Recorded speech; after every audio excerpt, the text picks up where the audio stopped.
Hello दोस्तों, आज मैं आप सभी के लिए एक न्यू वीडियो लेके आया हूँ जो IS code 1200 and CPWD specification पे बेस है। हम आगे बढ़ें इससे पहले मेरी आप सभी से रिक्वेस्ट है, please subscribe my YouTube channel. पहले तो समझिए IS कोड 1200 इसका यूज़ क्या है। हमारे इंडिया में जो भी हमारी बिलिंग होती है, कॉस्टिंग फाइंड आउट करते हैं या क्वांटिटीज़ हम निकालते हैं, उसके लिए हम IS कोड 1200 फॉलो करते हैं।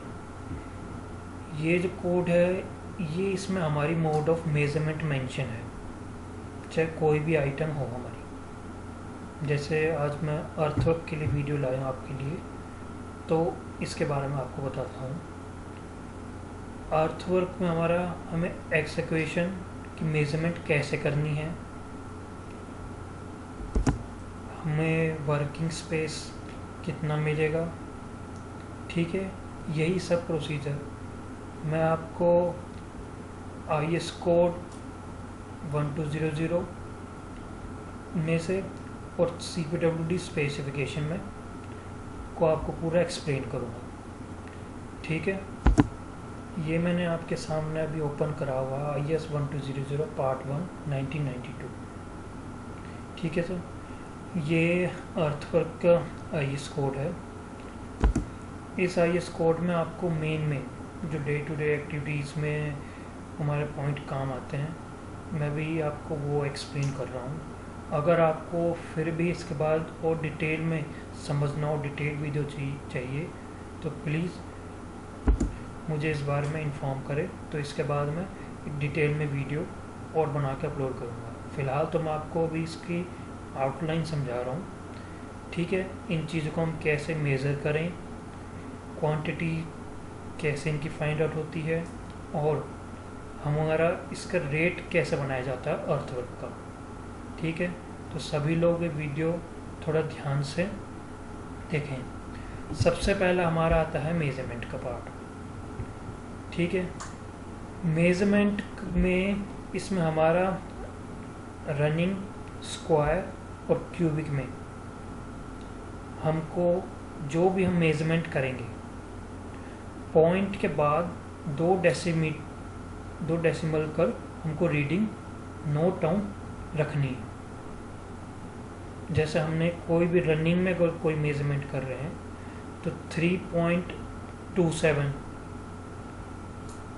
3 मीटर 270 mm हुआ, ऐसे ही एरिया में, ठीक है। कहने का मतलब है पॉइंट के बाद 2 डेसिमल तक हमको रीडिंग उसके नोट डाउन रखनी है, ठीक है। अब आगे चलते हैं।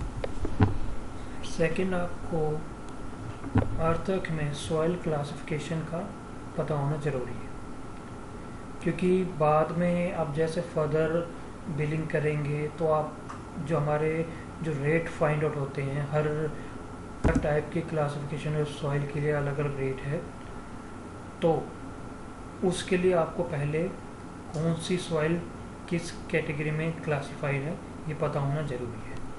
जैसे कि हमारी इस IS कोड के अकॉर्डिंग सबसे पहले आती है सॉफ्ट और लूज सॉइल, ठीक है। इस सॉइल को आप चाहे फावड़ा हो, कस्सी हो, मतलब इजीली आप एग्जीक्यूट कर सकते हो, ठीक है। सेकंड है हमारी हार्ड और डेंस सॉइल।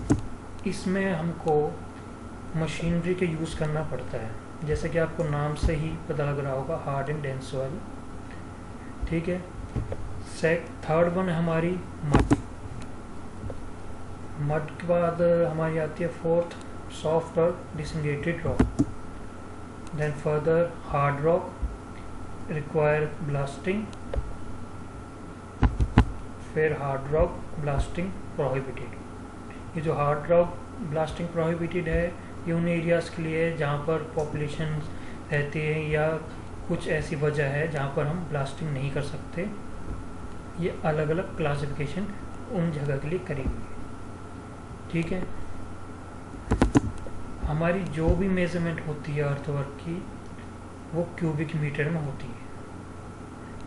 हमें जो मेनली जो हमारे बीओकी होते हैं हमें मोस्टली आपको क्यूबिक मीटर में ही देखने को मिलेगी मेजरमेंट, चाहे डेली एनालिसिस ऑफ रेट्स हैं, सिविल सब में क्यूबिक मीटर्स में मेंशन रहता है, चाहे क्वांटिटी हो रेट हो सब इसी के अकॉर्डिंग आपको मेंशन रहेगा। अब इस IS कोड 1200 अर्थवर्क की ये सबसे इम्पोर्टेंट चीज़ है, ये जो मैं अभी बताने जा रहा हूँ इसको आप ध्यान से सुनना, ठीक है, और इसको कहीं नोट डाउन करो तो आपके लिए अच्छा है। हमारा जहाँ भी सब स्ट्रक्चर में काम होता है, ठीक है, वहाँ पर हमको एक वर्किंग स्पेस लेके चलना पड़ता है। जहाँ तक भी हमारा एग्जीक्यूट करे हुए गड्ढे में जहाँ तक भी हमारा सब स्ट्रक्चर आ रहा है उसके बाहर भी हमको एक्स्ट्रा एक्सिक्यूशन करनी पड़ती है फॉर मैन पावर सेफ्टी, वो फॉर सभी चीज़ों में काम आता है। और वो किस तरह के काम रहते हैं, जैसे सबसे पहले हमें कहीं भी फॉर्म वर्क करना है, ठीक है, वहाँ हमको वर्किंग स्पेस एक्स्ट्रा हमारा जो क्लाइंट है वो हमको देता है।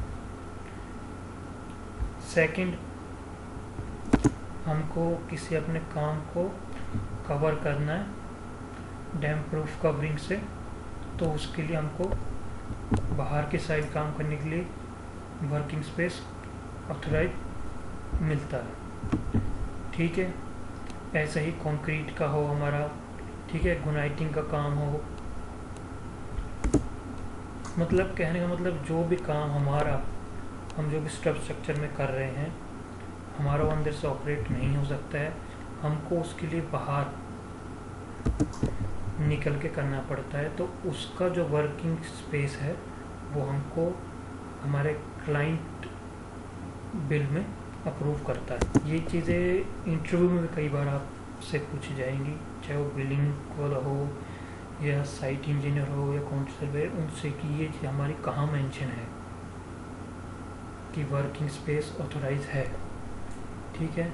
तो आप सीधा बता सकते हैं IS कोड 1200 अर्थवर्क में, ठीक है।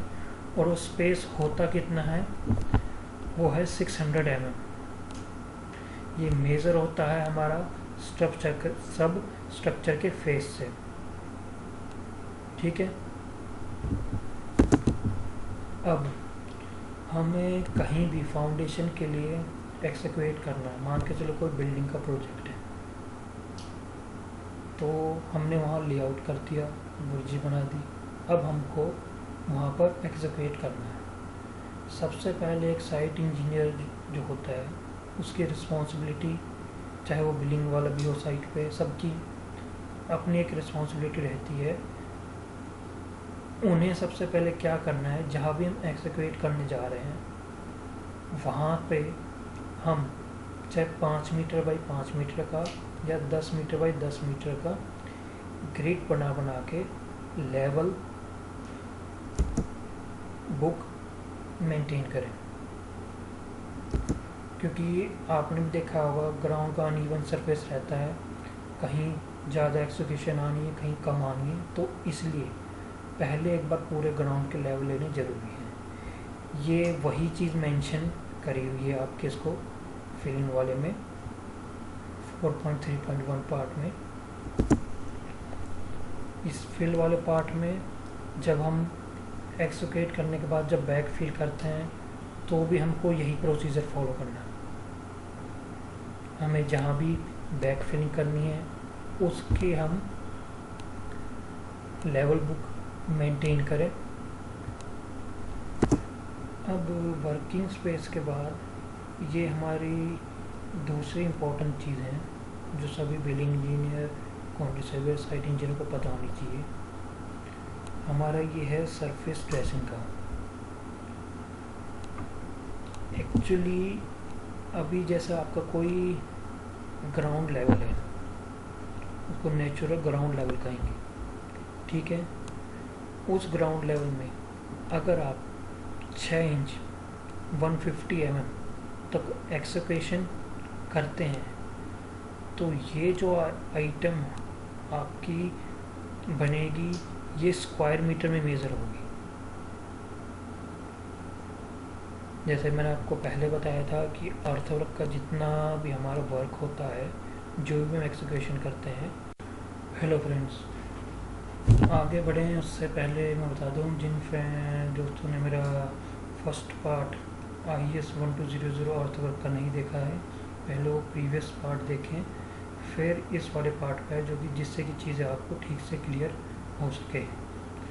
प्रीवियस पार्ट में हम सरफेस ड्रेसिंग पे थे, इसको थोड़ा मैं फिर से एक्सप्लेन करके आगे बढ़ते हैं।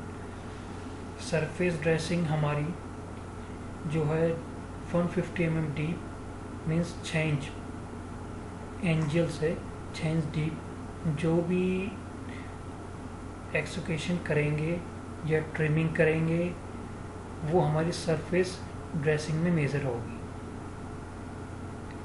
ठीक है, अब ये हमारे एनालिसिस ऑफ रेट में कौन सी आइटम रहती है वो मैं आपको अभी इसको समझाता हूँ।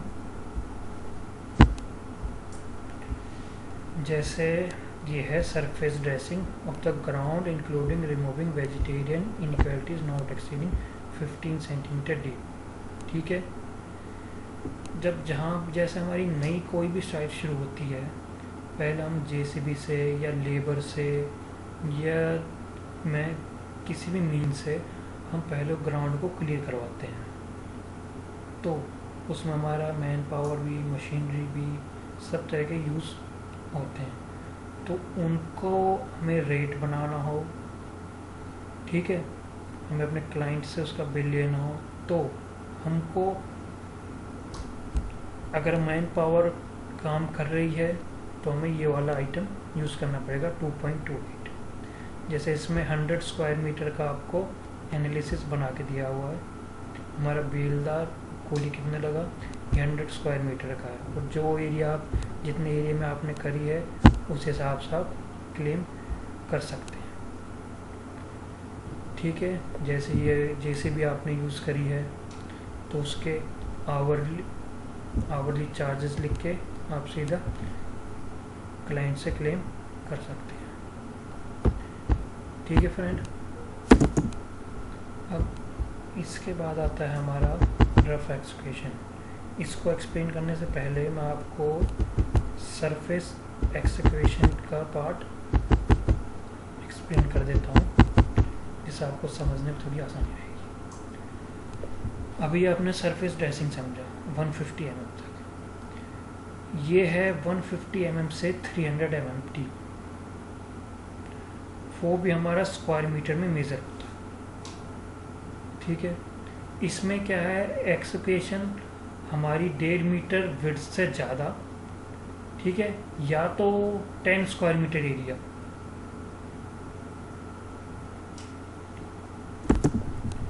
ठीक है। जैसे मैंने आपको सरफेस ड्रेसिंग के लिए एनालिसिस रेट में आइटम दिखाई थी, वैसे ही सरफेस एक्सक्यूशन के लिए भी अलग सा आइटम है। जैसे कि मैं आपको दिखाता हूँ, वो आइटम है ये earthwork in surface execution. 300 mm से ज़्यादा डेप्थ नहीं है, ठीक है। इसमें हमारा लेबर, बेलदार, कूली 100 स्क्वायर मीटर में, जैसे कि मैंने आपको बताया, ये भी स्क्वायर मीटर में मेज़र होता है। अब हमारी आती है दोस्तों रफ एक्सक्यूशन। ये जो रफ एक्सक्यूशन है, जैसे हमारा कोई भी बिल्डिंग का प्रोजेक्ट है, हमको उसके लिए फाउंडेशन एक्सक्यूट करवानी है, राफ्ट फाउंडेशन माउंट की चाहिए, तो एक मास क्वांटिटी में वो एक्सक्यूशन होती है, वो रफ एक्सक्यूशन की कैटेगरी में आती है। इसमें हमको कोई नीचे ड्रेसिंग नहीं करनी होती, कोई हमारे जो साइड की एजेस हैं ना उनको क्लियर करना होता है, बस हमें एक सरफेस बना के देना पड़ता है जिससे कि हम अपने PCC कर सकें। ठीक है, ये आती है रफ एक्सुकेशन। अब रफ एक्सुकेशन के बाद है हमारी एक्सुकेशन अवर एरियाज और एक्सुकेशन ट्रेंचेस और फाउंडेशन। इसमें क्या है, इनमें हमारा पाइप लेइंग का काम होता है, तो उसमें हमको साइड की एजेस और बेड प्रॉपर तरीके से तैयार करके देना पड़ता है। अब एक्सुकेशन का आप सभी को समझ आ गया होगा। अब हम आगे चलते हैं। अब हमें जैसे बैक फिलिंग करनी है, तो बैक फिलिंग में मोस्टली जो साइटों पर मैंने देखा है लोग करते हैं, इंजीनियर्स भी इन चीज़ों पर ध्यान नहीं देते हैं। डंप ट्रक से सभी से हाईवा से सॉइल ला के सीधा बैकफिल करवा देते हैं। वो चीज़ गलत है, वैसे नहीं होना चाहिए, क्योंकि बाद में कल को आप उसके ऊपर पीसीसी करके फिर टाइलिंग वाइलिंग आपके रूम्स तैयार होते हैं, तो बाद में आपको ये चीज़ें प्रॉब्लम करती हैं। अगर आईएस कोड के अकॉर्डिंग चलें तो आईएस कोड हमें कहता है 200 mm की लेयर में सॉइल को बैकफिल करके उसको प्रॉपर रैमिंग, वाटरिंग और लेवलिंग करके फिर बैकफिल करा जाए। कहने का मतलब 200 mm की लेयर में बैकफिलिंग होनी चाहिए। ये चीज़ें जहाँ हमारी मास फाउंडेशंस रहती हैं वहाँ पर कई बार पॉसिबल नहीं हो पाती है, पर कोशिश यही रखनी है वहाँ पे हमारे सभी लेयर जो भी हम बैकफिल कर रहे हैं, पहले तो सबसे पहले वाटरिंग उसमें अच्छे से हो, उसके बाद रैमिंग और बाद में लेवलिंग।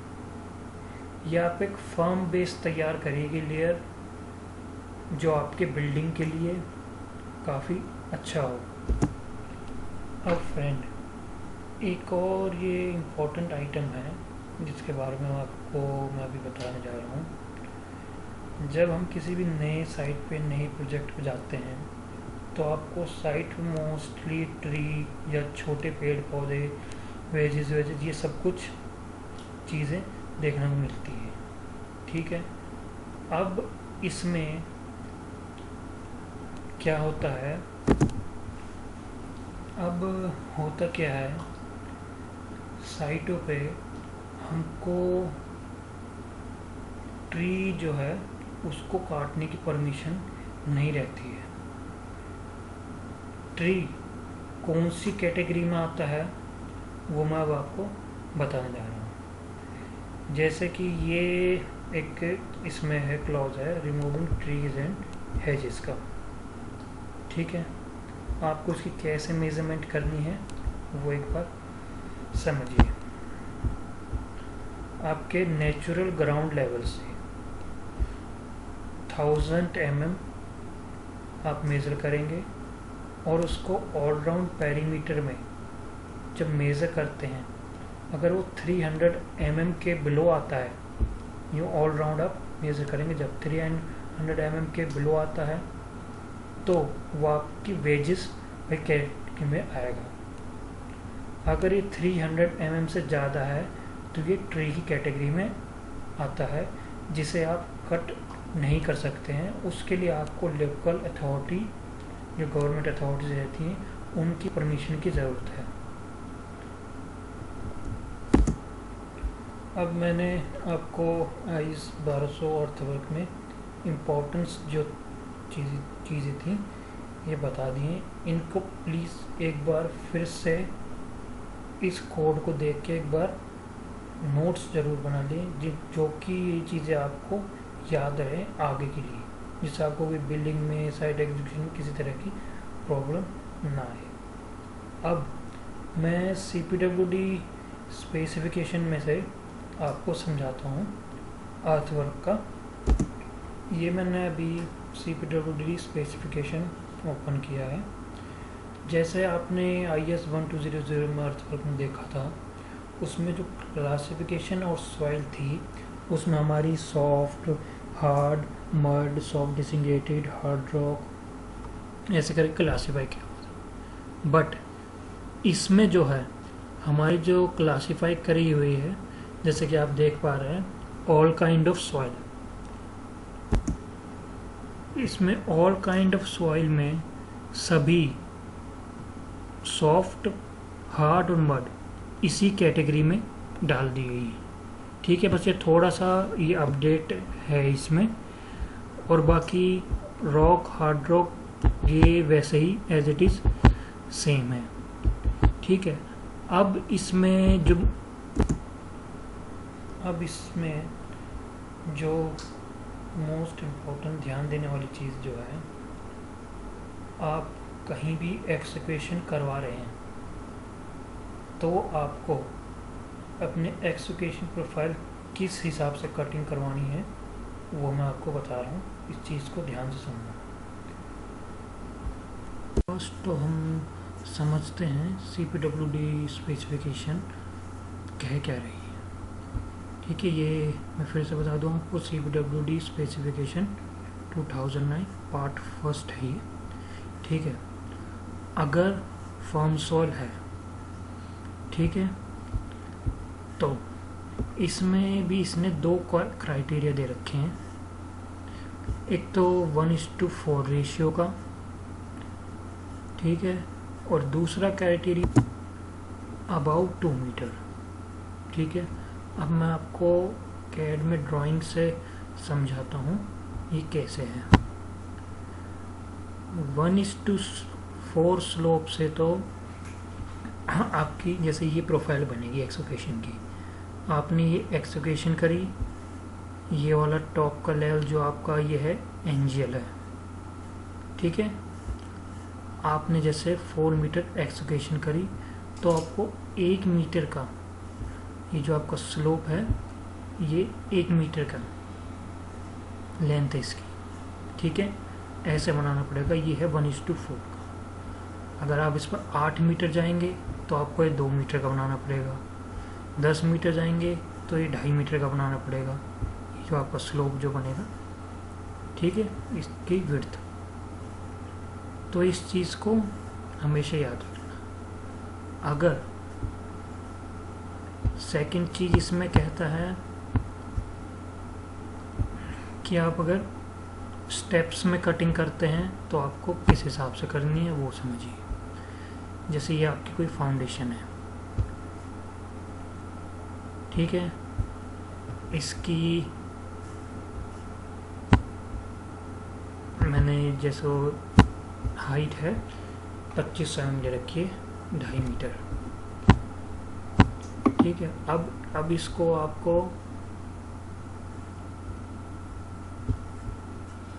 स्टेप इसमें बना रखा है।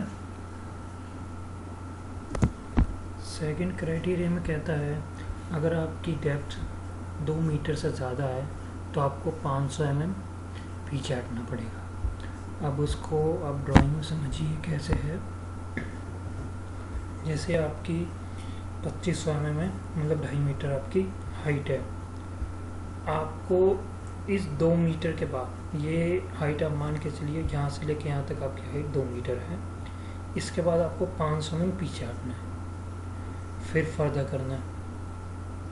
ठीक है, मतलब 2-2 मीटर के बाद आपको 500 mm पीछे हटते हुए जाना। अब यहाँ 2 मीटर आया, 500 mm पीछे हट गए। जब यहाँ 4 मीटर आएगा, अब 500 mm और पीछे हट जाएंगे। ऐसे करके ये पूरी स्टेप बनेगी। तो ये जो 2 केस हैं, एक तो ये स्टेप वाला और एक स्लोप का, इसको हमेशा याद रखना है, स्पेशली जो साइट इंजीनियर होते हैं जो काम को एग्जीक्यूट करवाते हैं। ये अपने CPWD स्पेसिफिकेशन में इम्पोर्टेंट है। अब है हमने जो एक्सक्वेशन किया है पिट, फाउंडेशन, फुटिंग, जो भी, हम उसकी मेजरमेंट कैसे करेंगे। इसमें अब 2 केस हैं। सबसे पहला केस हमारा है 1.5 मीटर डेप्थ तक। ठीक है, 1.5 मीटर डेप्थ तक हमारा जो स्ट्रक्चर है, जो हमारी फाउंडेशन है, उससे हमें 300 mm एक्स्ट्रा मिलता है ऑल राउंड, इधर भी, इस साइड भी, फ्रंट में, बैक में, चारों तरफ। ठीक है, जैसे कि हमें स्पेसिफिकेशन में कहा गया है, एक्सोकेशन of 30 centimetre to dimension of 14। ठीक है, यह है खाली 1.5 मीटर डेप्थ तक। अब अगर 1.5 मीटर डेप्थ से ज़्यादा होता है तो हमको ऑल राउंड एक्सोकेशन मिलती है 75 सेंटीमीटर। अब इन दोनों केस को एक बार ध्यान से समझना। हमारा ये है एनजीएल, यहाँ से हमने 2.5 मीटर एक्सोकेशन करी। ठीक है, इसमें मैंने 1.5 मीटर पे ये बना दिया है स्टेप। अब इस 1.5 मीटर तक तो हमको 750 mm एक्स्ट्रा एक्सोकेशन मिलेगी अप टू 1.5 के बियॉन्ड, ये जो हमारा 2.5 उसमें 1 मीटर है, वहाँ मिलेगी हमें 300 mm।